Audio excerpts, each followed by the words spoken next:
ምናልባት መዓልታዊ ንስኻ ከይተረድእካ እትገብሮም ዘለኻ ኣዝዮም ደቀቕቲ ዝኾኑ ተግባራትን ብጣዕሚ ንኣሽቱ ዝኾኑ ልምድታትን ኣእምሮኻ የዕንውዎ ኣለዉ ሓወይ ኣእምሮኺ የዳኽምዎ ኣለዉ ሓፍተይ እንተበልክኹም ከ ኣሕዋት መቸም መልስኹም ኮነ ኢለ ከመይ ገይረ ኣነ ኣእምሮይ ዘዕንዎ ኣእምሮይ ዘዳኽሞ እዩ ኣይኮነን ኣሕዋት ግን ድገርመኩም ኮነ ኢልና ኣይኮነን እኳ ደኣ ንሕና ከይተረድእና መዓልታዊ እንገብሮም ዘለና ተግባራትን ልምድታትን ግን ኣእምሮና ንኸዓኑ ኣእምሮና ብገዛእ ዋኒና ንኽዳኸም ጌርና ክንከውን ንኽእል ኢና ኣብ ናይ ሎሚ ቪድዮና ድማ ነዘን ቀፂለን እንርእን ብጣዕሚ ኣዝየን ካብ ብዙሓት እተን ውሕዳት ከበድቲ ዝኾና ኣእምሮና ድማ ብዝግባእ ንኸይንጥቀመሉን እቲ በእምሮና ደላ ሓይሊ ንኽዳኸምን ንገብራ ዘለዋ መዓልታዊ እንገብረን ተግባራት ኣለዋ እየን ነዘን ድቕፅላ 5 ተግባራት ካብ ሓምሸይቲ ጀሚርና ናብ ቀዳመይቲ ክንከይድ ኢና እታ ሓምሸይቲ ቅልል ዝበለት እታ ቀዳመይቲ ኸ ኣዝያ ድኸበደት ምዃና ኣሕዋት ነዚአን ከነስተኻኽል እንተደኣ ክኢልና ብዝግባእ ድማ እንታይ ከም ንገብር ተረዲእና ነዘን ተግባራት ነዘን ልምድታት እዚአን ሎሚ ኣቋሪፅና ብሓደሽቲ ክንትክእ እንተደኣ ክኢልና ኦፍኮርስ ኣሕዋት ሕጂ እውን ሓይሊ ናይ ኣእምሮና ክንመልሶ ንኽእል ኢና ዕላማ ናይዛ ቪድዮ እዚኣ ድማ ነቲ ኣእምሮና ዘዳኸምን ዘዕንን ዘሎ ልምድታት ገዲፍና ብኸመይ ኢና እቲ ዝሓሸን እቲ ድበለፀን ሓይሊ ናይ ኣእምሮና ክንመልሰሉ ንኽእል ልምድታት ንሕዝዩ ናብ ዩቲብ ቁም ነገር ንምርኣይ ነፍስኹም ንምዕባይ ነፍስኹም ንምስሓል ትመፁ እንተደኣ ሃሊኹም ኣብ ልክዕ ቦታ ኢኹም ዘለኹም ምሳኹም ዘለኹ ካልሓውኹም ሳብስክራይብ ብምባል ቤተሰብ ኩኑ ብቐጥታ ናብ ናይ ሎሚ ቪድዮ ከብለኩም እምበኣርከስ በታ ሓምሸይቲ ክንጅምር ኢና ኣሕዋት እዛ ሓምሸይቲ ምናልባት መብዛሕትና ንኾርዓላ ነገር ክትከውን ትኽእል እያ ንሳኻ እንታይ እንተረኣይኩምኒ ኣብ ሓደ እዋን ብዙሕ ነገራት ምስራሕ ወይ ከዓኒ ማልቲ ታስኪንግ ኣሕዋት ምናልባት በዚ ገለ እንዳገበርና ወይ ቪድዮ ዝኾነ ፖድካስት እንዳረኣና ከለና በዚ ድማ ካልእ ነገር ስክሮል እንዳገበርና እንደገና በዚ ቲቪ ከፊትና በዚ ከዓ ከነፅንዕ እንዳሓሰብና በዚ እንዳፅናዕና በዚ ዋትስኣፕ ዝኾነ ወይ ሜሴጅ ድኣተወ ወይ ከዓ ኖቲፊኬሽን ድኣተወ ንዑ እንዳረኣና ኣእምሮና ንኽበታተን ኢና ንገብሮ ዘለና ብቐጥታ ድዩ ማልቲ ታስኪንግ ኣእምሮና ዘጥቅዕ ኣእምሮና ዘዳኸም ተረኣይኩምኒ ኦፍኮርስ ኣይኮነን ግን እዚ ደጋጥም ምናልባት ኣእምሮና እንተደኣ ፅቡቕ ጌርና ከነስተብለሉ ክኢልና ኣብ ሓደ ነገር ኣብ ሓደ ግዜ ኣብ ሓደ ነገር ጥራይ ትኩረት ክገብር ንኽእል ግን ንሕና ትኩረትና እንተደኣ ኣብ ሓደ ግዜ ኣብ ብዙሕ ቦታታት ንበታትና ሃሊና ለሰይ ከፅንዕ ኢልና ንሓንቲ ሰዓት ዲ ንፍርቂ ሰዓት ዲልና መዲብና ንሓደ ሰዓት ንበል እሞ መዲብና መፅሓፍ ግንጥል ምስ ኣበልና ልክዕ ኖቲፊኬሽን ምስ ኣተወ ፍትናትና ሞባይል ኪድ ኢልና ካብቲ መፅናዕቲ ኣቋርፅ ኣቢልና ነቲ ኖቲፊኬሽን ንርኢ ብኡ ጌርና ነቲ ኖቲፊኬሽን ንረኣናዮ ምናልባት ናይ ዋትስኣፕ ሜሴጅ ክኸውን ንኽእል እዩ ንዑ ንምምላስ ንኣቱ ንዑ መሊስና ከዓኒ መሊስና ናብ ሞባይልና ናብ መፅሓፍና ንብለስ ልክዕ እታ መፅሓፍ ሕዚ ምስ ኣበልናዮ ከዓ መሊሱ ናይ ቲክቶክ ዝኾነ ኖቲፊኬሽን ኣቱ ኣቲኻ ስክሮል ክትገብር ትጅምር 10 ደቂቕ 15 ደቂቕ ይሓልፍ ከተፅንዕ እንተበልካ ኩሉ ነገራትካ ተበታቲኑ ወላ ሓንቲ ነገር ከይሓስካ ሓደ ሰዓት ሙሉእ ይሓልፍ እንታይ ዳ ኮይኑ እንታይ እዋን ሰዓት ሓሊፉ ከዓ ትብል ሓፋት ኣእምሮና ኣብ ሓደ እዋን ንሓንቲ ነገር ጥራይ ትኩረት ገይሩ ክሰርሕ ድኽእል ዳኣ እምበር እንተደኣ ተበታተነ ትኩረት ሃልይዎ ኣድማዒ ኣይከውንን እዩ እቲ ናቱ ክእለት እቲ ናቱ ዓቕሚ ነቲ ነገርቲ ብዝግባእ ንኸይሰርሑ ድማ ንኽዳኸም ኢና ንገብሮ ዘለና ስለዚ ትዝሓሸን ትድበለፀ ነገር እንታይ እንትረኣይኩምኒ ሓንቲ ነገር ጥራይ ንሓስ ኣብ ሓንቲ ነገር ጥራይ ትኩረትና ንግበር ምክንያቱ ትኩረትና እንተደኣ ተበታቲኑ ኣብ ኩሉ ከይድ ማዕና ንኩሉ ከዓኒ ብዝግባእ ከይተግበርና ኢና ከንቲ ክንጠርፍ ኣሕዋት እዚ እንተደኣ ኮይኑ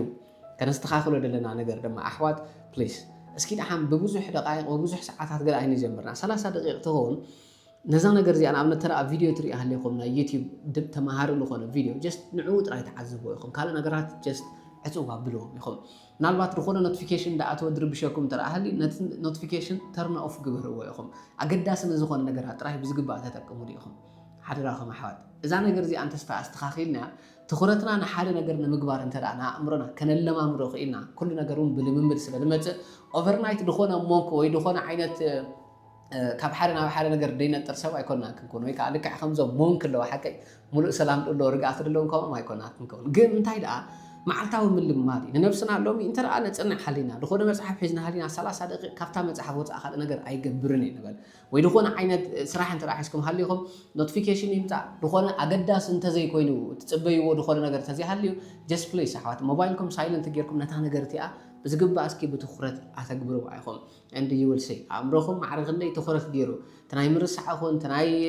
ደይምድማዕ ይኹን ገለ ነገራት ጠፊኡ ከዓኒ ኣእምሮና ብትኩረት ነቲ ነገር ተኸተግብር ብዝግባእ ክንርአና ኣሕዋት ስለዚ ፕሌስ ብቁልጡፍ ኣይኮንና ነዚ ነገር ከነስተኻኽሎ ኣእምሮና እንተደኣ ከነለማምዶ ክኢልና ኣብ ሓደ ነገር ትኩረት ንኽገብር እንተደኣ ብዝግባእ ነገድዶ ኮይና ድማ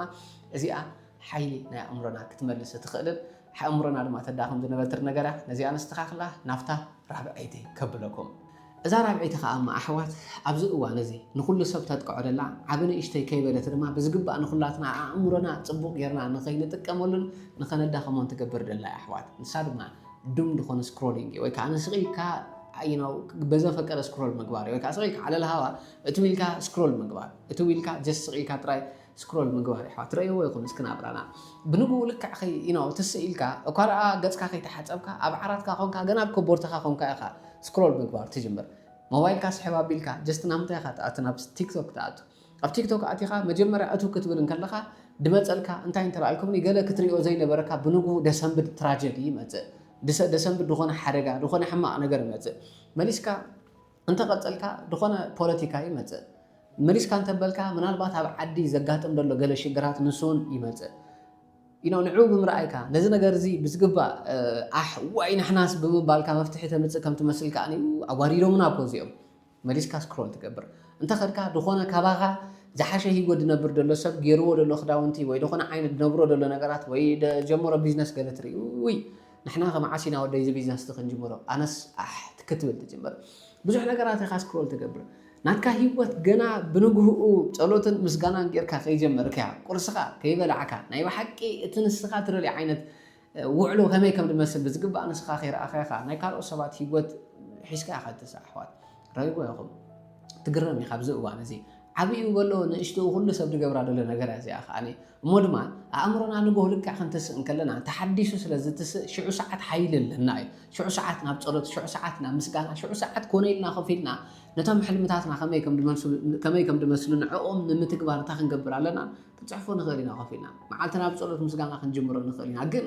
ከይተረድአና ብንጉ ትስእ ንብልሞ ትስእ ምስበልና ሓደ ሰዓት ሙሉ ከቦርታና ውሽጢ ከቦርታና ኮይና ስክሮል ንገብር معات نجارات عند ما نتناتنا وشتاو سلامنا عند زرقة أي بحكي وعلنا على ما بتنا إحنا دلنا من قد نخي كيدا قالوا سبات بدمر حوا من قد نخي كيدا تقبرنا على الأحوال كلازي إذا نجارزي أمرنا بتعامي يزد داخل دلو أمرنا بتعامي يزعون دلو الأحوال نمنتها انت رأيكم this is the thing أحوال أب سوشيال ميديا بفلاي حجز عاد دلو information بتعامي بزحي دخلنا سبت سيلو حما أخون صبوق بزي قدس جسريني بوست تقبره إذا سلطة دم أحوات تسابتي كم من تاي تبقيش يتفلت قري يتفلت مع عاد سب بملو قلا إنفورميشن أباها أفتو مرخا بنوجو يدوق حفلك كنت قالوا أنت زي كيل كخا أني أمرنا what's next ندافلي خي لك سكرول قبر قالها كتيلا تمت نجار يدلي يا أمرنا مقنعته أنت رأى أمرنا عقابة دلي ويون أمرنا عرفت دلي حدشت نجارات كريك خلالو ثم حدشت نجارات جن كيدنا ناي بحكي تقاريسنا ويون سعرنا ويدخون سرح سريحنا قال حلمي أسميرنا كبقنا شجر واتينا كنرخبو زنبرنا عقابة لومي بقليلو على السوشيال ميديا خلنا نرخبو لنا وجيز مغنياتو جست السخاتنا برو مسلتي واتي سكرول تقبر كان حدا سبتري كتيل كان تخدك كالي انفورميشن مت امر غارما كي تردك حاله نغير يخاتل لما امر لها نسخ انت ترايكمني بقليلو دوبامين دبحال هرمون አለው እዚ هرمون እዚ عقابة نقسم معنا حغوس نقسم معنا رقات نقسم معنا قال ساتسفاكشن نقسم معنا دغبر هرموني بقنع من قد انت زي رخيبنا يوغن هيوتنا يدعن دلو تمنتايسي سكرول كنغبر كلنا تناتنا دوبامين ويكاتي كنرخبو نبرنا صعيرنا ويدخون تاسك فصيمنا غلغيرنا كنرخبو دغبنا نبر دوبامين تهرمون دي بقليل سكرول بمبارنا نرخبو ردنا سلازي هوكيات كانو كون ማለት حوات شعوخا نفسنا خنصلا نجمر تزعابي ነገር ካንስ حوات بليز حدراكم ኣብዚ ሕጂ ሰዓት ስቂልና ስክሮል ንገብሮ ደለና ወይ እውን ከይተረድአና ስቂልና ንወስዶ ደለና ብተፈላለየ ኢንፎርሜሽን ብተፈላለየ ሓበሬታታት ደየድል ዜናታት ሰበር ዜና ዶ ፖለቲካ ዶ ማዓት ነገራት መድሃኒት ኣይኮነና ንሕዋት ህይወትና ይቀይረልና ንሕዋት እኳ ኣእምሮና ይኸዳኸም ስለዚ ፕሊዝ ቅድሚ ሕጂ ረእይዎ ይኹን أبوتاتنا نزيد دوبامين دولكم هرمون كرخبوه أنت أخوينهم كرمير لكم دلخو هادينهم كيدهم ويدخلنا حريصهم نسدرهم كعنقولهم كله قال نجارات جيرهم كماتون كله دخلنا سرح سرحهم كماتون كله نحن عقد عبد الزمن دلنا سبات بقليلو بز السوشيال ميديا زين عن نزيد دوبامين زين رخبوه لنا سلازي نزيد دوبامين زخاني أنت رأى لومي أبزها اللي تلفل ناتو وجيز تدل على ليفرين لكم دلخو نصبح حيلو كاله ነገር ከተቀም ከለኻ ኣብዚ ኮነ ለኹም ካራ ልዕል ይድብል ስለዚ ልዕል እንተ ረኣይሉ ኸኣነ ተማሊ ስክሮል ካብ ድገበርካዮ ድበዝሕ ነገር ስክሮል ክትገብር ክትክእል ኣለካ ልምዲ ኢሉ ኾነካ ሎሚ ሓደ ሰዓት ስክሮል ድገበርካ ፅባሕ ካ 2 ሰዓታት ኢኻ ስክሮል ትገብር እስኪ ሞባይልኩም ኣቲኹም ረእይዎ ኢኹም ኣሕዋት معرخ عندي information إذا أترى سقيلنا كبحدا نبحدا كافتينا ننطر دلناكو بليز إذا نجرت أتون تزيب بيننا سلامنا يتزرق خو سلازي حنت نجر نكبر نساق أنت ترى الكومني نجوه بالنسبة لنا نحدا 3 دقائق 4 دقائق أنت خيلنا حدا ساعات موبايلنا دبهال أين تنكف حوات نايكال سب هيوت نايكال سب أجندة حيزنا خاف نتس ناتنا هيوت أنتي كم المسألة كأني بتصلت بمسجانا بتحف ببلان بوتن نجمر رأينا حوات زي أنت أستخاخينا عبدو خونة رجعت عبدو خونة نعم رح يلقون ركبنا حوات زي أنا استخاخ لامو نفتا سال سيتدم معنا خير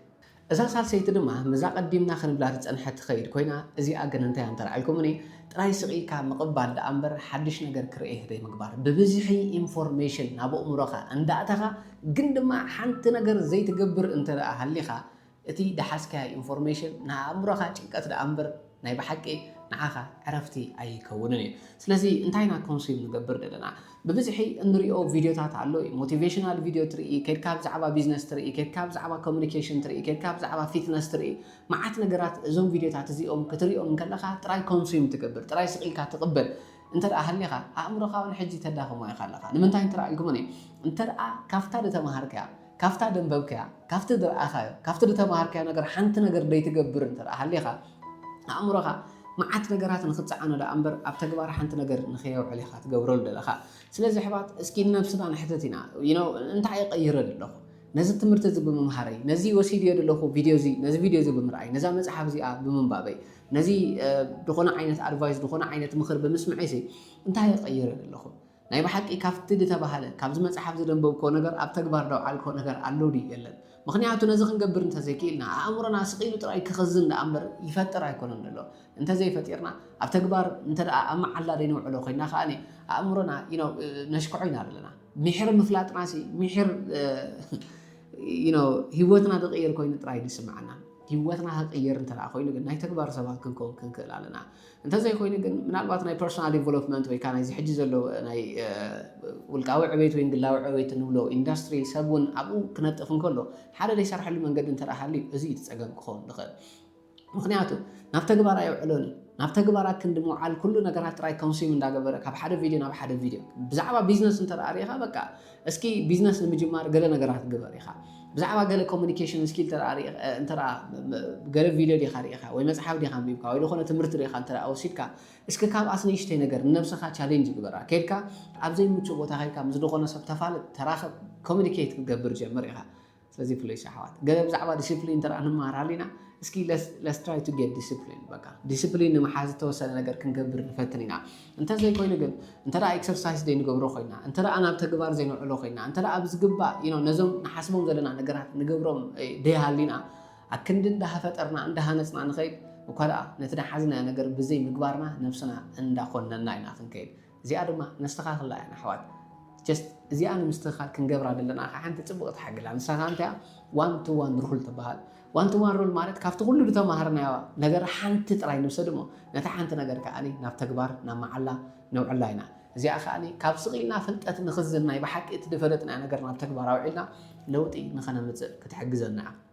كم زمن كبار كأني حيلنا عمرنا نملأ سوينا نفتح كليت خبركم نفسنا هنا خمس نسخة عندي عن ترى الكومني نيجاتيف سلف توكا أنت رأى علو تهوان زخون ولك أزرروات مسجزار سنا دهل ونا خوين أحوات نابن خودن نابن بزحر يبلنا من الوقت حدا نجر جرنا تنجرتي maybe شو ساعات أنت زكي إنه أنا كو أيكلني أنا كو أيربحني حدا نجر جميرنا أنت رأى وريقنا أنا كو كل جزء مسودة أوكي من الوقت نحدا نجر جميرنا أموداتو أنت رأى ليه إحنا أنا كو جمير كو نجر دي ودي قال نجر أنت رأى دي سميرنا أنا كو عدل دبهال يبلين إن بلنا من الوقت جلسوا أنت رأى كيدنا كدولة النارين حسيبنا ويمكن رغب النارين حسيبنا تسبت غير رغبنا كدولة النار أنت رأى حسيب أنا كو بسبات دفوت تسبع يكون أنا كو درب حساب يكون قالنا بلنا نفسنا أنت رأى أتي دفت أرض لنا نجار كم تنافراب من النت غيرنا نوصل حالنا نفسنا ندخما نعمرنا نعنوينا لنا حوات يكون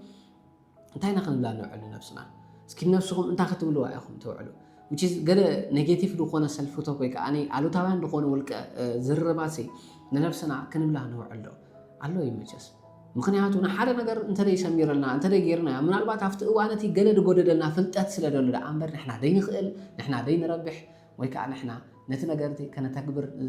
ዘኽእለና ዓቕሚ ዘይብልና ሰባት ኣይኮንናን ስለዚ ፕሌስ ኣሕዋት እንታይ ንግበር እንተደኣልኩምኒ ማለት ንነፍስና ሌበል ኣይንግበራ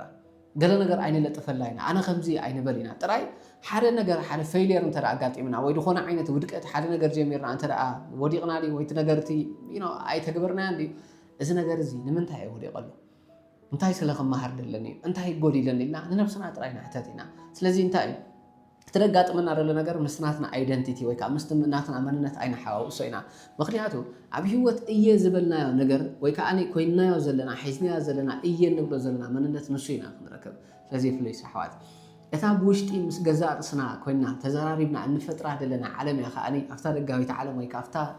ንሪኣ ደለና ህይወትና ክትስረት ስለዚ ህይወት እቲ ምንጭ ካብ ኣእምሮ ህይወት እቲ ምንጭ ካባና ምዃና ተረዲእና ድማ ንኣእምሮና ፅቡቕ ነገራት ንንገሮ ፈጣሪ ሒዘ ኣነ ይኽእል ምናልባት ሕጂ ወዲቐ ክኸውን ክእል እኔ ካብዚ ውድቀት እዚ ተማሂረ ግን ከስተኻኽለ ዝሓሸ ሰብ ክኸውን ፕሌስ ኣሕዋት ምናልባት ማለት ንነፍስና እንተደኣ ንቕጥቅጣ ሃሊና ንሓደ ብጣዕሚ እነፍቅሮ እንፈትዎ ሰብ ክንብሎ ዘይንደሊ ነገራት ንነፍስና 10 ግዜ እንዳደጋገምና ንብላ እንተደኣ ሃሊና ሓደ ራኹም ንነፍስና ኣይንቕፅዓያ ኢና ከምቲ ንኻልእ እነፍቅሮ ሰብ ፅቡቕ ነገራት ክንብሎ እንደሊ ነፍስና ነፍቅራ ሕጂ ንነፍስና ፅቡቕ ነገራት ንበላ ሕጂ ትኽእል ኢኺ ኣጆኺ ክንሓልፎ ኢና ክንበፅሖ ኢና ፕሊስ ኣቕልል ነብለላ ምናልባት ክሳብ ሕጂ ንነፍስና የቕረ እንተዘይልና ኣላ ካልኦት ሰባት እቲ ንነፍስና ንብላ ዘለና ነገር እንተዝብሉና ምናልባት ብፀርፊ እንተደኣ ንቕይሮ ነርና ኣሕዋት ሕጂ ንጠንቀቕ ኢና ንነፍስና ምፅራፍ ጠጠው ነብል ኢና ንነፍስና ነኽብራ ኢና ንነፍስና ብዝግባእ እቲ ፈጣሪ ዓዲልዋን ሂብዋን ዘሎ ብሩህ ዝኾነ ብጣዕሚ ኣዝዩ ብሩህ ዝኾነ ኣዝዩ ድንቂ ዝኾነ መንነት ድንቂ ኢኺ ብልስቲ ኢኺ ኣጆኺ ክትገብሩ ትኽእል ኢኺ እንዳስተኻኸልና እንዳተማሃርና ክንከይድ ኢና ኢና ብይቕሬታ ነፍስና ልስልስ ኣቢልና ንሓዛ ኢና ኣሕዋት ኣይሓይሽን ብሉፃተይ ምክንያቱ ረእይዎ ይኹም ሓደ ግዜ ትግረም ኢኻ እቲ ስኻን ነብስኻ ትብላ ነገር ንኻልእ ሰብ እንተትብሎ እቲ ካልእ ሰብ ፀሪፍኒ ንበለካ ነይሩ ወይ እውን እቲ ካልእ ሰብ ንዓኻ ሱ ተድብለካ ነይሩ ብፀርፊ ምተርጎምካ ንምንታይ ፀርፈኒ ትብል ኢኻ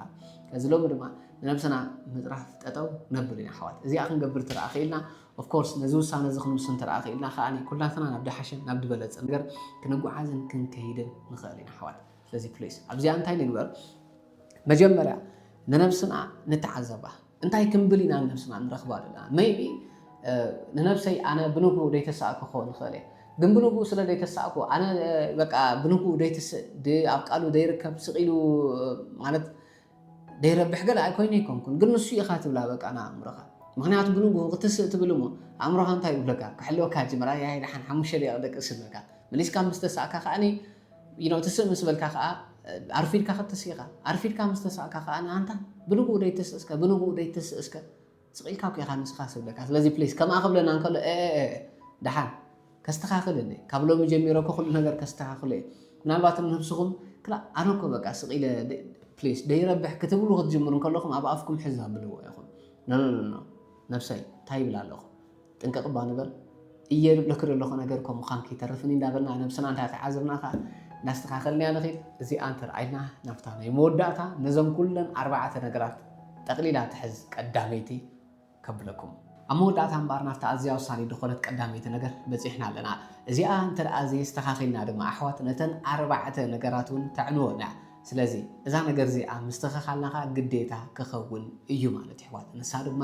ፕሮክራስቲኔሽን ወይ ከዓኒ ነገራት ንፅባሕ ፅንሐለይ ምባል እዩ እስኪ ሕሰቡ ኢኹም ክንደይ ነገራት ኢና ፅባሕ ክጅምሮም ኢልና ዘለና ወይ ድማ ድሉ ምስኩም ከ ድጅምሮ ናብ ዝሓሸ ዓዲ ናብ ኤሮጳ ናብ ገለ ምስኣቱ ከ ድጅምሮ ገለ ኮንፊደንስ ምስ ሃለውኒ ድጅምሮ ወይ ዝኾነ ዓይነት ነገራት ምሰማላኡ ከ ድጅምሮ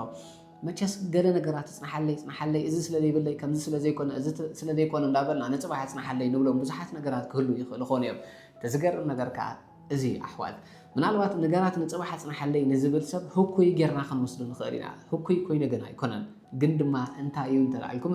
ንፅባሕ ፅንሐለይ እንብሎ ዘለና ነገር ናይ ስምዒት ሬጉሌሽን እዩ ናይ ስምዒት ምቁፅፃር ሜካኒዝም እዩ ንሱ ከዓ እንታይ እንተልዓልኩም ልክዕ ንሓደ ነገር ክንገብሮ ክንጅምር ከለና ነቲ ነገርቲ ንግዚኡ ኣቮይድ እንተደኣ ጌርና ድኾነ ኮምፎርት ስለ ድህልወና ገለ ናብ ድኾነ ስቃይ ስለ ዘይንኣቱ ወይ ናብ ድኾነ ዓቐበት ስለ ዘይንኸይድ ቀሊል ስለ ዝኾነ ነቲ ነገርቲ ንፅባሕ ፅንሐለይ ምባል እዩ ኣእምሮና ድለምድ ስለዚ ኣእምሮና ነቲ ነገር avoid ንኽንገብሮ ነቲ ነገር ንኸይነተግብሮ ድማ ኩሉ ግዜ ምስ ሓለወና እዩ ብድሕሪ ግን ካልእ ጭንቀት ይድመጽእ ንኣብነት ከም ዝንበል ንጎ ክትስእ ካብ ጽባሕ ጀሚረ ሰዓት 5 ልትስእ ኢልና ንሕሰብ ልክዕ ሰዓት 5 ኣላርም ክትሃርም ክጅምር እንከላ ግን ኣእምሮኻ ናበይ ደልኻ ቁርን ሕጂ ስቂልካ ንእሽተይ ንደቅስ ሓደ 5 ደቂቃ ሓደ 10 ደቂቃ ይብለካ ሕራይል ካብ ድሕሪኡ ነታ ቴምፖራሪ ዝኾነት ጊዜያዊት ዝኾነት ቃንዛ ምሻላ ሓቀይ ትስኢልካ ዓቐበት እኮ እዩ ብንጉእ ኮ ምትሳእ ማንም ድፈል ሰብ እኮ እዩ ሓዋል ሓቀይ ለጥም ተትብል ሕሸጋ ስለዚ ነታ ጊዜያዊት ኮምፎርት እቲ ወይ ከዓ ነታ ጊዜያዊት ዝኾነት ገለ ዕረፍቲ ንዓኣ ስለ ዝደለ ኣእምሮና ክንቅንዘብ ስለ ዘይደለና ኣብታ እዋንቲ ክቦርታ የኽድነና ሞ እንዘን ከዓኒ ለጢልና ንርፍድ ብድሕሪ ግን ምስተሳእና ይትፀገም ኣርፊድካ ምስተሳእካ ኣእምሮኻ እንታይ ይብለካ ሓዋል እንታይ ትብለኩም መቸስ ለጢልካ ከዓ ውዒልካ ክንደይ መዛኖኻ ኮ ከይዶም ጂም ሰሪሖም ገለ ገይሮም ኩሎም ናብ ስራሕ ዳተጓዩስ አንታ በትኪ ይብለካ ኣእምሮኻ ባዕሉ እኮ እዩ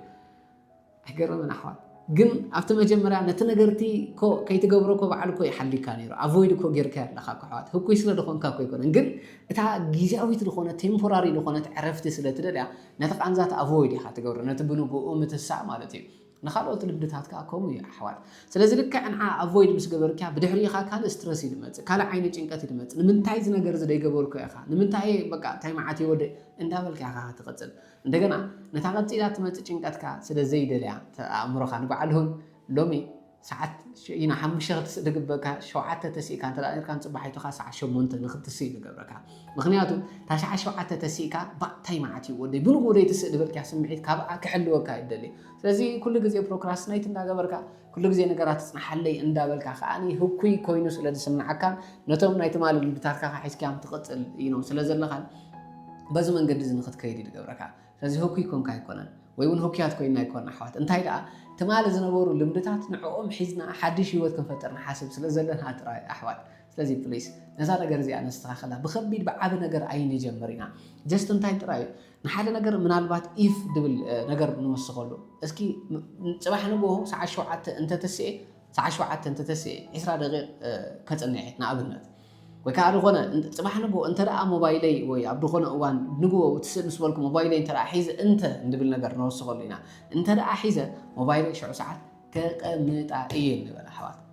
ብሓንሳብ ዲስፕሊን ክንከውኑን ኣይንድለይና ጥራይ እንታይ እዩ ምልምማድ እዩ ስለዚ ንነብስና ኢፍ ኣነ ፅባሕ ንግሆ ሰዓት ክንድዚ እንተ ደኣ ተስኤ ልክ ትስዕ ምስ በልኩ ከምዚ ክገብር እየ ምናልባት ፅባሕ ንግሆ ኣነ ሞባይለይ ናብ መሓዝ እንተ ደኣ ድጓያሃለይ ነብሰይ ኣይተድልየክን እያ እዛ ቲክቶክ እዚኣ ወይ ከዓ ሓደ 10 ደቂቃ 20 ደቂቃ ገይረ ነብሰይ እንተ ደኣ ረኺባ ንዕዳ ነብሰይ ኢለ ንነብሰይ ክዕዘባ ኣይደለኒ ስለዚ ቀስ እንዳበልና ከዓኒ ነቶም ብጣዕሚ ከበድቲ ድመስሉና ከነተግብሮም ኢልና ንሓስቦም ከበድቲ ኢልና ወይ ከዓ ዝኾነ ዓይነት ይጽናሕለይና ቅሚጥና ደላ ነገራት በቀሊሉ ንጀምሮም ኢና ክብለኩም ደለ ኣሕዋት መቸስ እዘን 5 ነገራት ኣዝየን ጠቒመናኹም ክኾና ነብስኹም ድማ ፈቲሽኩም ክኮኑ ትኽእሉ ኢኹም ስለዚ ገለ ከምዚ ዓይነት ተግባራት እንተ ደኣ ሃልዩ ድማ እዛ ተግባር እዚኣ ወይ ድማ ከምዚ ዓይነት ደቃቕ ትመስለኒ ተሓሴኒ ልምዲ ነይራ እንድያ ኣስተኻኺለያ ኣለኹ ኢልኩም ኣብ ኮመንት ተጻሓፉለ ኢኹም ኩላትና ድማ ነዚ ነገራት እዚአን ከነስተኻኽል እንተ ደኣ ኸይና ኦፍኮርስ ናብቲ ዝሓሸ ናብቲ ድበለፀ ሂወቱን ፈጣሪ ከም ድመርሐና ኣይጠራጠርን ናይ ሎምዲ ነበረና ቪድዮ ነዚ ይመስል ነይሩ ሓንቲ ሓደራ ድብለኩም ግን ኣሕዋት እቲ ናትና ዩቲዩብ ኣናሊሲስ ከም ዘርእየና ዘሎ ዳርጋ ኩላትና መብዛሕትና ካብ 50% ንላዕሊ 60% ሳብስክራይብ ከይገበርና ኢና ሞ ንከታተል ዘለና ፕሊዝ ጋይስ ሳብስክራይብ ብምግባር ቤተሰብ ኩኑ ኢኹም እዚ ናይ ሎሚ ቪድዮ ይጠቅም እዩ ትብሉ እንተረኣኹምኩም ንኻልእ ሰብ እውን ሼር ግበርሉ ኢኹም ላይክ ምግባር ድማ ኣይትሕመቑ ኢኹም ተረኣ ፈቲኹሞ ኣብ ደለኹሞ ሰናይ ሰላም እንዳተመነኹ ኣብ ድቕፅል ቪድዮ ክሳብ ንራኸብ ሰላም ሰናይ ንዓኹም ፈጣሪ ምሳኹም ይኹን